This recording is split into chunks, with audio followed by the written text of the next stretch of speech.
আমার মা খুব শক্ত মানুষ বাড়ি থেকে পাঠানোর ব্যাপারে। আমি একদিন প্রতিষ্ঠান যাব না বলে নদীতে সাঁতার দিয়েছি, অনেকক্ষণ দেরি করে এসেছি।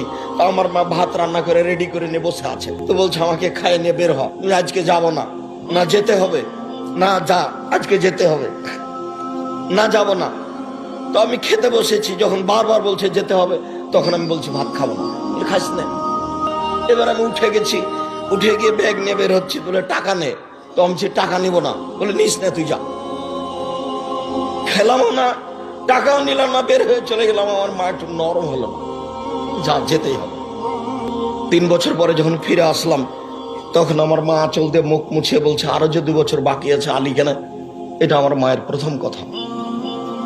জানি না কিভাবে তারা আল্লাহকে বলেছেন, আমরা কিভাবে বলছি তুমি আল্লাহ আমাদের ছেলে মেয়েকে কবুল করো, তুমি তাদের দিনের খাদেমি হিসাবে কবুল করো।